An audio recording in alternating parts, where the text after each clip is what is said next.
Donc cet exercice va porter surtout sur la force de Laplace, mais toujours on doit faire un petit rappel.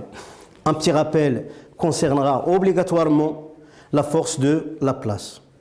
Une force électromagnétique sera appliquée sur un conducteur qui sera toujours parcouru par un courant électrique. Il doit se trouver dans un champ magnétique. Cette force aura, comme toutes les forces, c'est déjà vu, aura les 4 caractéristiques.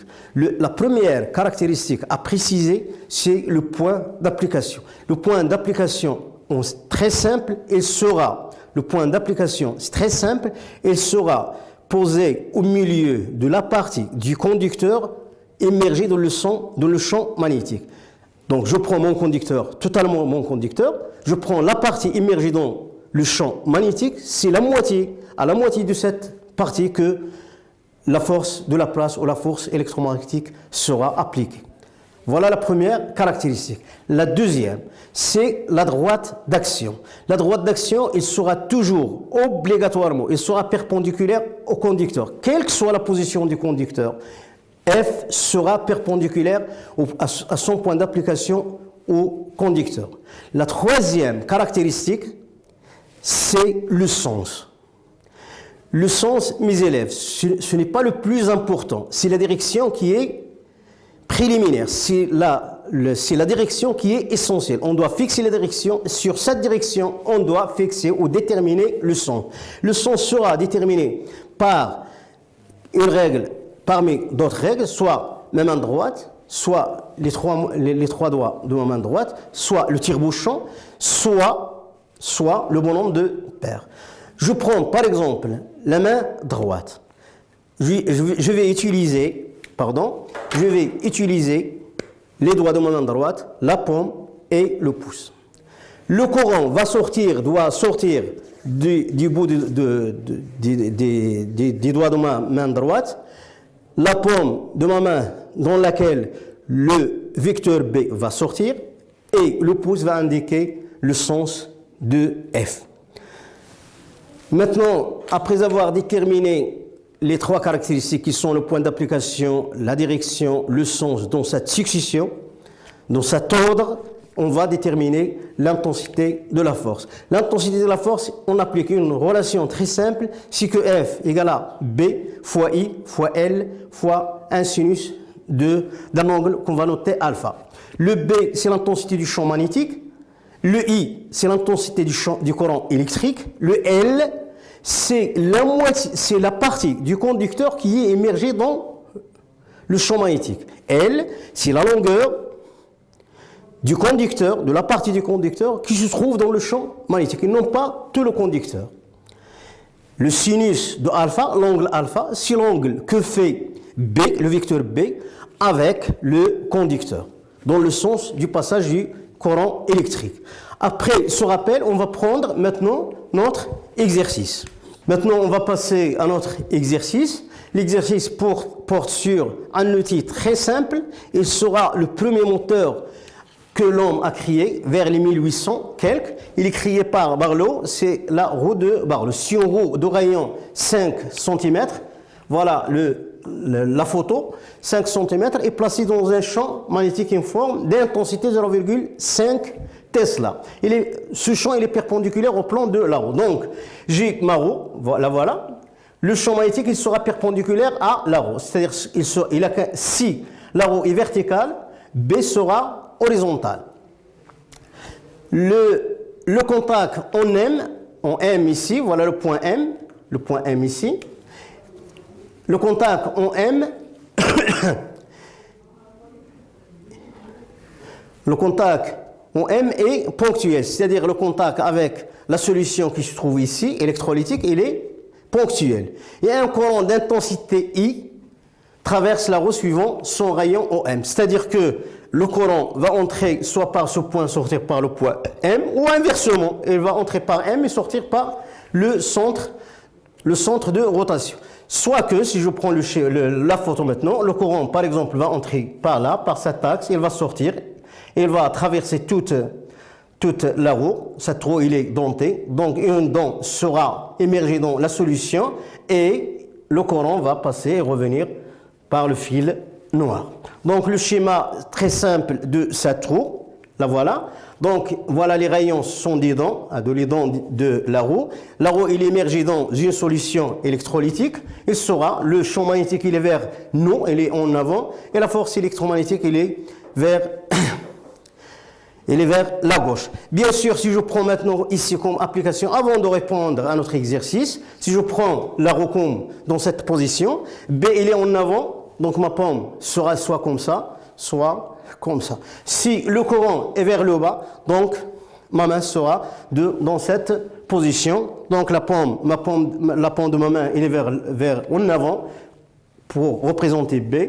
Les mains sont parcourues par le courant pour que le pouce indique F dans ce sens.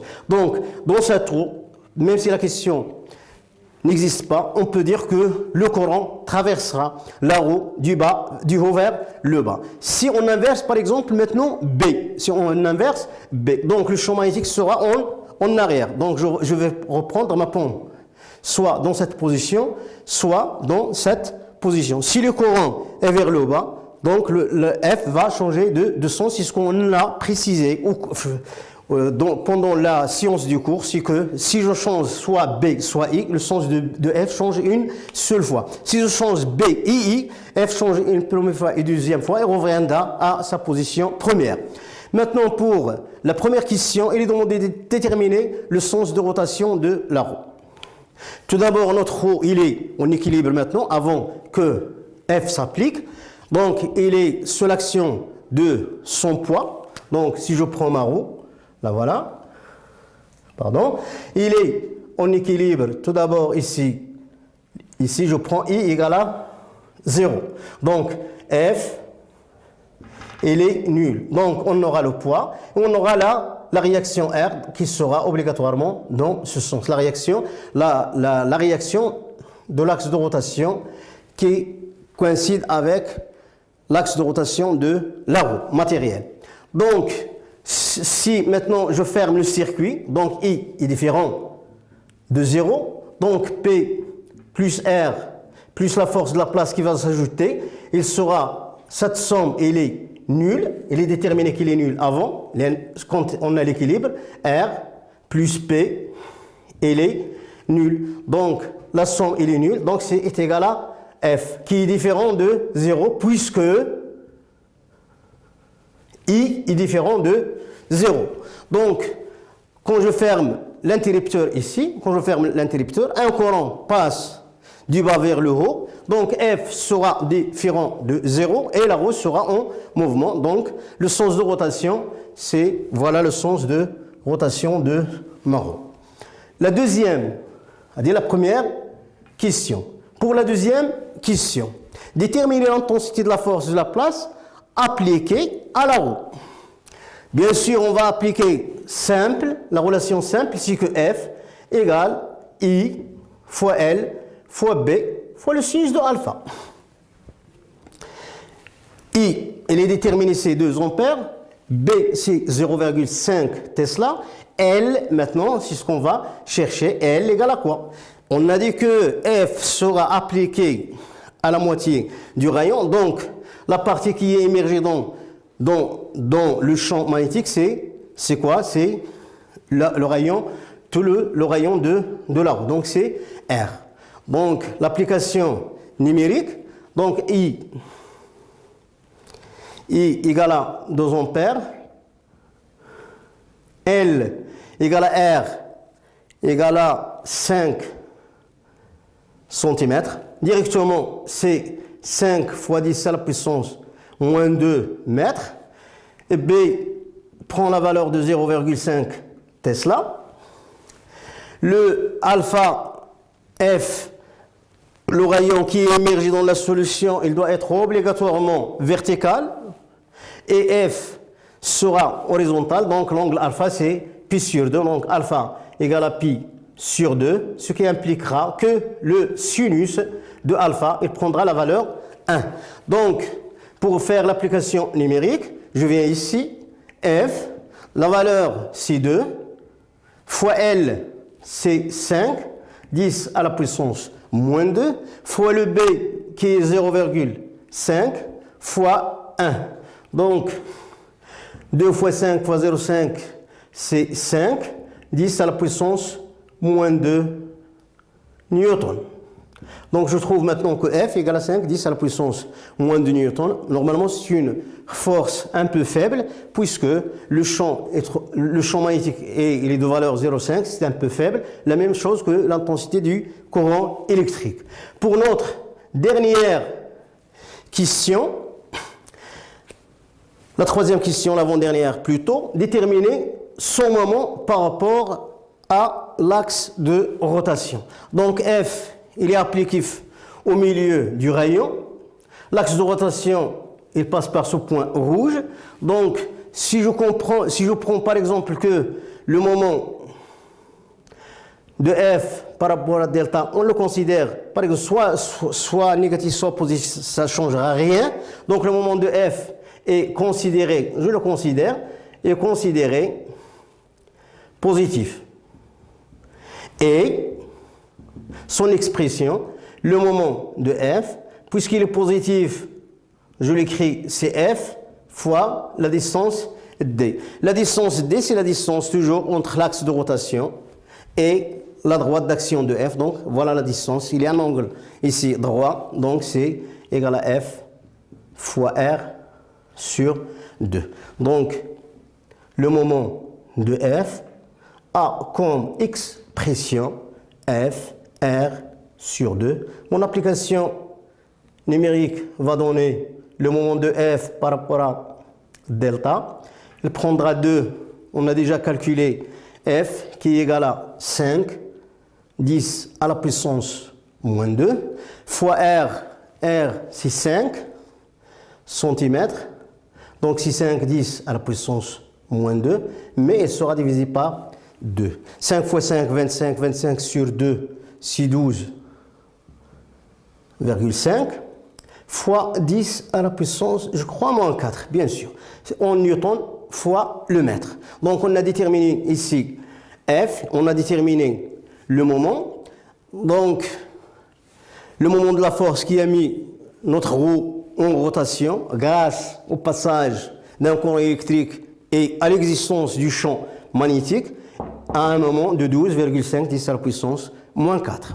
La quatrième question comporte une question très importante, c'est la puissance du moteur ainsi constituée lorsque la roue effectue son tour par minute. Donc la roue, elle a pris un nom qui est bien spécifique, c'est un moteur, c'est-à-dire il peut tourner. Donc comment peut notre roue tourner? C'est que la force exercée ici va faire décaler, comme le cas de la tige, va faire décaler ce rayon vers la gauche, et le deuxième rayon sera au point M. Donc il sera soumis, donc le premier rayon sera décalé, donc le courant électrique est nul, le courant électrique passera par le deuxième rayon, donc il sera soumis à cette même force F, donc il sera décalé, et ainsi de suite. Le troisième vient au point M, le troisième, le quatrième, et ainsi de suite. Donc la roue sera en mouvement. Pour la dernière question, c'est-à-dire la question 4, on va chercher la puissance développée par le moteur. Donc la roue, il est devenu un moteur, il est considéré comme un moteur, donc il est en rotation. Donc c'est très important, cette roue. Parce que tout le monde maintenant cherche à convertir une forme d'énergie quelconque en énergie électrique. Donc l'énergie mécanique ou l'énergie chimique, donc le cas d'une pile, sera transformée en énergie électrique. Mais ça trouve à inverser la chose. Donc le concept, c'est qu'on a une énergie électrique, on va fournir de l'énergie électrique pour avoir une énergie mécanique, pour avoir un mouvement. Donc pour la puissance, donc ici on a un corps qui est en rotation. Donc la puissance d'une force dans le cas d'une rotation, il a toujours l'expression, le moment de la force par rapport à delta fois la vitesse angulaire oméga. La vitesse angulaire oméga, on a les expressions suivantes, soit oméga est égal à V sur le rayon, c'est-à-dire la vitesse V sur le rayon, soit oméga égale à 2pi sur T, puisque le corps doit être considéré dont la rotation soit uniforme, c'est-à-dire que notre roue, le point, le rayon 1 passe à la position du rayon, le deuxième rayon passe à la position du premier rayon, dans un même temps qu'on va mettre le troisième pour passer à la position de 1, c'est-à-dire que la roue soit en rotation uniforme. Donc, une obligation ici, c'est que la rotation doit être uniforme. Pour avoir quoi? Pour avoir oméga qui restera constante, pour qu'on reste dans le cadre de notre programme de première année. Donc, si le mouvement est de rotation uniforme, donc il aura une vitesse angulaire constante. On peut parler de la fréquence, de la période, et en même temps de la fréquence n, la fréquence. Les unités pour oméga c en radian par seconde. Le t, il est en seconde, mais le n, il doit être en hertz. Obligatoirement, il doit être en hertz. Sachant que 1 hertz égale à 1 tour par seconde. Je précise, toujours pour la rotation, parfois dans un exercice, on trouve que la vitesse de rotation ou la roue, par exemple, fait 180 tours par minute. On la prend comme si c'est une vitesse, mais ce n'est pas une vitesse, c'est une fréquence. Un hertz égale à 1 tour par seconde.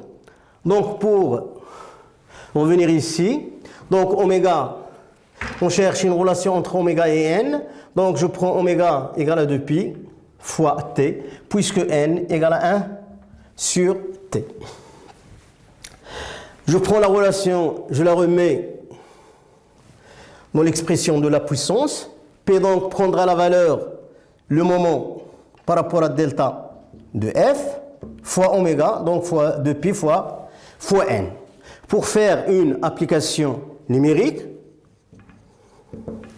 donc le moment, c'est déjà calculé, le moment de f, je reprends, c'est 12,5 fois 10 à la puissance moins 4 newton-mètre. Le n ici égale à 180, je prends comme ça, 180 tours par minute, c'est-à-dire 180 tours par 60 secondes. Je tombe donc dans ma valeur en hertz, n égale à, je simplifie avec les 60, donc 180 divisé par 60, c'est 3, donc c'est 3 tours par seconde égale à 3 hertz. Maintenant, j'ai le droit de faire le calcul de ma puissance. Donc P égale à le moment, c'est 12,5 10 à la puissance moins 4 fois 2pi fois n, 2 pi, ici c'est la valeur 3,14 fois le n qui prendra la valeur 3. Donc l'application numérique P égale à 12,5 10 à la puissance moins 4 fois 2 pi, pi c'est 3,14, 3 c'est n, donc 2pi fois 3. On trouvera la valeur presque P égale à 2,35 10 à la puissance moins 2. Bien sûr, dans le système international des unités, on a appris que oméga il est en radian par seconde, c'est-à-dire que le n est en hertz, le moment est en newton fois le mètre, donc la puissance sera obligatoirement en watts. Donc, l'exercice ici, comme j'ai déjà précisé, l'application de F, il peut mettre un cours soit en translation, comme le cas du rail de la place, c'est vu en cours, ou un mouvement de rotation, comme le cas de une tige suspendue dans un champ magnétique qui est traversé par un courant, soit la roue comme celle qu'on a vu ici, que on va voir qu'il est en rotation, c'est-à-dire que le champ magnétique dans lequel se trouve notre roue et que la roue parcourue par un courant électrique, il peut être en mouvement de rotation. Il y a bien sûr d'autres exemples. Si on a l'occasion, on va les traiter, surtout un cadre qui peut être en rotation ou le principe du voltmètre et de l'ampèremètre.